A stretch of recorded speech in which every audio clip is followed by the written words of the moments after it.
Good morning, everyone, and welcome back to another video. In this one, we're going to be jumping into Week 7 of the NFL season over here on Draftkings. I cannot wait to get into this one with you. If you've been watching these videos, just consistently, I really appreciate that, number one. Number two, if you're actually taking some of the advice and making your own lineups out of these videos, if you plugged in the lineup I literally made on the Monday Night Football video, you made a lot of money. That lineup absolutely slapped. So did the Sunday Night Football takes, the Sunday cash locks. I'm really, really just on right now, and I say that with no arrogance at all. But some of these takes I'm giving to y'all are just it's starting to become a consistent thing. Where because I'm personally every time I make these lineups on the side for y'all during the video, I play these lineups just to see how they do. I'm just curious, like, hey, did the lineup I make in today's video, did that cash? That's kind of my mindset. And the one I made for Monday Night Football just destroyed. And same thing with Sunday Night Football, and then the cash locks on Sunday. But I do think I have to leave a spot open, so I'll probably start leaving a wide receiver slot open in these videos just because of the TOS. Apparently, I've seen some other guys making videos. You're not supposed to give out the full lineup, so I'm going to be careful about that. That way I don't get in any sort of trouble. But we're going to do things a little bit in reverse. In this video, we're going to go ahead, before I even say please leave a like, we're going to go ahead and just lock in the Bills defense. And that's pretty much all I got for you on defense this week. Unless you really want to save some salary, I like the Saints defense, and that's really about it. So if you have not already, please do leave a like on this video. I really do appreciate it, as always. And then if you do have any questions, comments, concerns, whether it's DraftKings, FanDuel, Yahoo, any DFS site, or fantasy questions, please leave them in the comment section below. I'm happy to give y'all advice when I can. All right, now that we've got our defense in, let's go ahead and jump over to QB. I tweeted it out last night kind of as a joke. Do I need to mention Josh Allen? I hope not, because he is probably the best play on the slate at QB. I think he's going to be way, way over-owned, and I've loved Josh Allen almost every week they've played this season. This could be a ceiling game for Josh Allen. I understand. I like him. I know Hollywood Brown went off. Lamar Jackson and Josh Allen, surprisingly similar sort of quarterbacks with their rushing upside. Lamar Jackson definitely got some more rushing upside, but Josh Allen, he's a mobile quarterback. So I think that he could have a big week. I'm okay with playing him in tournaments and cash. I assume he's going to be pretty highly owned. I don't think he's a must play. I think that you could also come down here and save money with a couple guys. I think you could play Gardner Minshew at 5,400 against this horrendous Cincinnati team. Game might stay a little competitive. I just think I'm hoping that with no Jalen Ramsey, Cincinnati can put a few points on the board and keep the game close, and maybe Gardner can throw it a little bit more. But he's been consistently hitting value, so at 5,400, I'm okay with him as my cheap quarterback this week. And then one of my favorite quarterbacks that I'm hoping goes overlooked is Danny Dimes. Danny Dimes is in a really, really good pace-up spot against Arizona. He's had 3 rough at best sort of weeks, pretty much bad weeks. He's had 3 in a row. We all wanted him to continue this heat when he played Washington. They've just been getting eaten. The Washington secondary has been getting just smacked by other teams. And then Minnesota and New England, both tough matchups for him. So I'm thinking this is a return to glory week for Danny Dimes, especially I expect Saquon to return. I expect Evan Ingram to turn. I think that Sterling Shepard will probably come back, but that one's in the air for me. I'm not positive. But with Golden Tate, Evan Ingram, and Saquon Barkley all on the field, I think that Danny Dimes is going to smack value, especially if Saquon's back. That's 100 yards passing and a touchdown most likely for Danny Dimes alone through Saquon. And don't even get me started on Evan Ingram. We are going to get to those positions here soon. I love Danny Dimes this week, though. If you're not playing Josh Allen, I think Danny Dimes is a great pivot. Only 300 less or 400 less. How much? Yeah, 400 less. So save $400. Play Danny Dimes. I think he's in a great spot at home against the Cards. Coming off two bad matchups for him. So coming over here to running back, if you are playing Danny Dimes and Saquon's playing, I expect Saquon to play. I will be pairing them. It just makes too much sense to me. It's just kind of a lock. I hate playing running backs the first game off of injury because sometimes they come back a little too soon. And Saquon's way, way ahead of schedule on this injury, like 3 weeks ahead of what I expected him to be. So it is a little nerve-wracking, so it's definitely going to be a tournament play, I think, if people are kind of on that same thought process. But these are this is just what I'm looking at right now. This is obviously an early look, but once we get ownership projections, it'll be a more solidified look in the videos on Friday and Saturday. Other running backs that I love this week, Leonard Fournette's probably going to be a cash game lock for most people. I expect him to probably be 25 to 30% owned. Playing Cincinnati, goes without saying, Cincinnati, one of the worst teams in the league, right there next to Miami and Washington. Not going to harp on that. Just an amazing play, Leonard Fournette. Marlon Mack, probably, in my opinion, too cheap at 6K.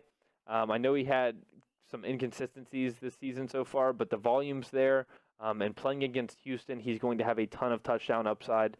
I think he could go for 2+ touchdowns and like 60 yards. I don't know if he'd have to break a long one, I think, to get 100 yards, because I think they're going to have to air it out this game. But I want to come down a little bit more to some just misprices.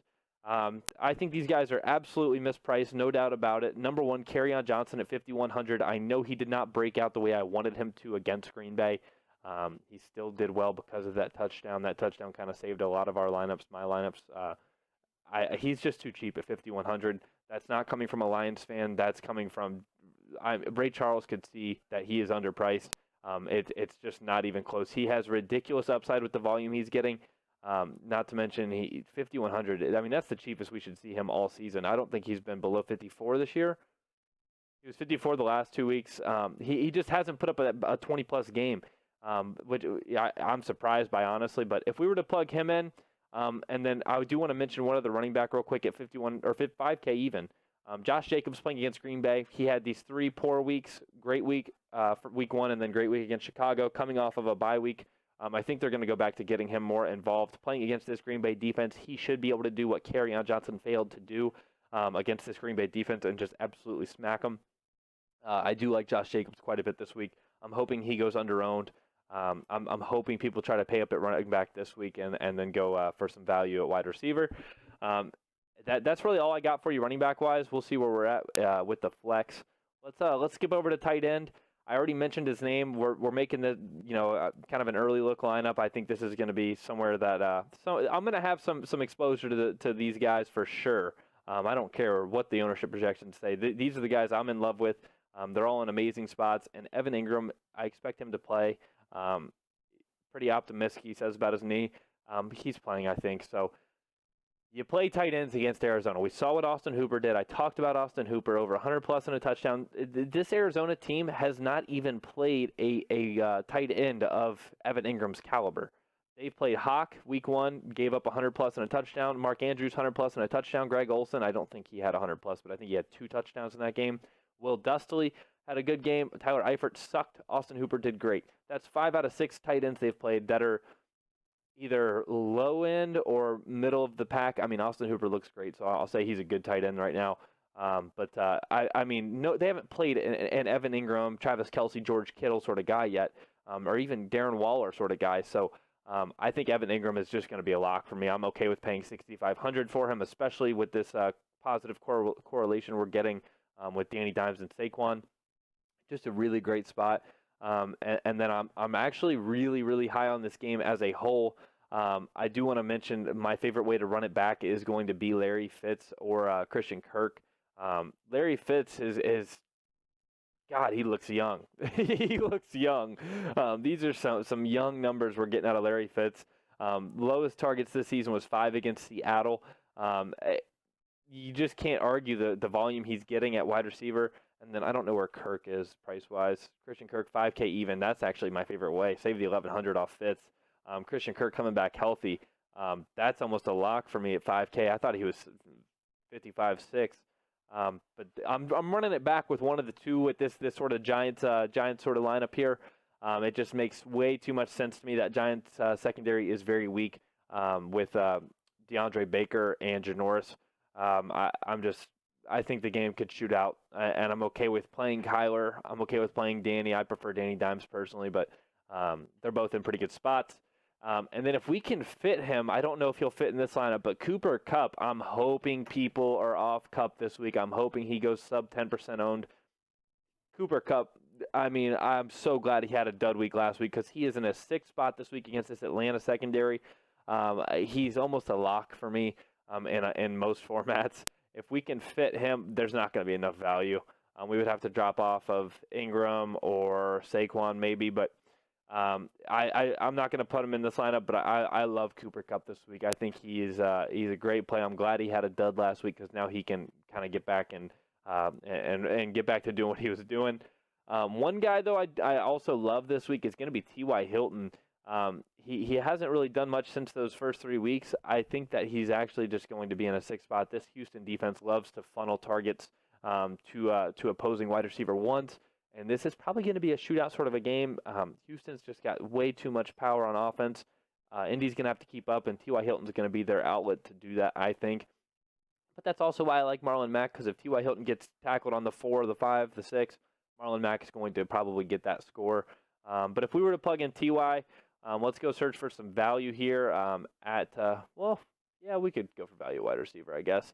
There's a couple of guys I think that are just too cheap. Damiere Byrd going to be one of them. I'm okay with running it back with 2 players, making it pretty much a full game stack. He just gets too many targets. I know he had 2 last week, I understand. But obviously he had a 58-yard catch, which is pretty much that's 6.8 points. So it would have been 1.2, but it was 8 because of that long catch he had. But for those first couple weeks, 7.74, and then he was out. You can't not like him at 4K as kind of a dart throw and just hope he gets another one of those long catches and it goes for a touchdown maybe. Another guy that it's hard not to mention is Corey Davis, who just hasn't really done what I thought he was going to do this season, honestly. I didn't draft him in any season-long leagues, but this is Corey Davis. He's a very, very talented kid. He could have that good week like he did against ATL. If he's playing a secondary like the Chargers, I know that the Chargers kind of just got beat on the ground against Pittsburgh, but they just looked horrible as a whole. They should be pretty pieced off. Come back kind of firing, and then with Tannehill in there, it doesn't really worry me too much about these wide receivers' numbers, because if Tannehill sucks, they're going to pull him by halftime. If he goes in there and just plays horrendous, he's gone at halftime. Mariota's coming back in from behind, and he's going to have to start slinging it, I think. That's just kind of how I look at it. There's not a ton of cheap wide receivers that I love this week. It's going to be some of these 4K range sort of guys. If we were to come up a little bit, the San Fran run defense has been too stout. Adrian Peterson is not somebody I'm into this week, but if you wanted to say, Washington has to score points this week, they have to, because they're playing one of the best teams in the NFC. I'm okay with playing like Paul Richardson. I'm not really looking to pay up for Scary Terry just because of his price. It's just kind of unattractive to me how high price he is. But those are pretty much the value plays I would be looking at. If we locked in Paul Richardson, it leaves us 4K even for our flex. And then obviously, like I said, I'm going to leave a slot in here just for the terms of service. Chris Thompson, actually way too cheap. In a potential trailing spot, mild case of turf toe, probably going to play Chris Thompson. He's a tough kid. If we were to plug him in and then take out Paul Richardson, because I would never want to play both, then you got 4,200 at wide receiver, and you can make your pick from there.